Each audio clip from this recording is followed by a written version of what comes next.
Supreme court जितापट पर BJD वरिष्ठ नेता रणेन्द्र प्रताप स्वाई प्रथम थर लगे निज निर्वाचन मंडली आठगड़ गस्त कर राजा कटक में पहुंचा पर हजार हजार समर्थक संबर्धना जन राजा को स्वागत करने बीजेडी कौन वरिष्ठ नेता देखा नाला तेज मुख्यमंत्री को भेटा पर आगामी कार्यक्रम स्थिर करेंगे राजा स्वाई।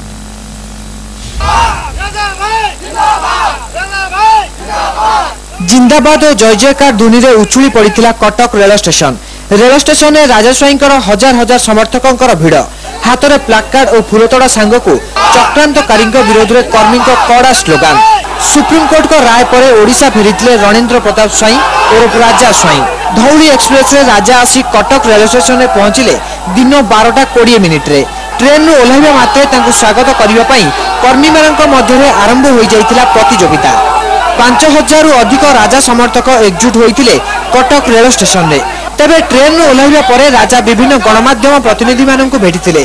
प्रथमे आठगड़ और पर जगन्नाथ दर्शन करी दलर हाईकमांड तथा मुख्यमंत्री को साक्षात करने नहीं से सूचना देथिले। आगामी निर्वाचन पई सेहिटारु ही बिगुल फुंकितिले राजा।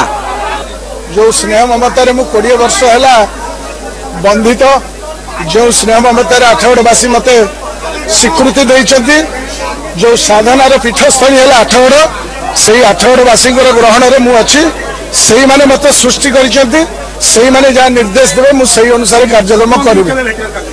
मुख्यमंत्री को एठू फेरीगला जगन्नाथ पाक जी प्रभु जगन्नाथ कृपा आठगड़वासी स्वाभिमान फेरी आसी।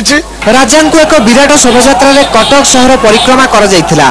तेबे पूर्वतन विधायकों को स्वागत संबर्धना जणाइबा पई आठगड़ तिगिरिया अंचलर शह शह कर्मी उपस्थित थिले। तेबे बीजेडी कौन तुंग नेतांकर किंतु एही समय देखा मिली नथिला। सुप्रीमकोर्ट को राय पर 2009 निर्वाचन में बीजेडी समर्थन में जीतिथिबा रमेश राउत विधायक पद हराइछंती। आठगड़ में सानी निर्वाचन पई बाजिछि बिगुल।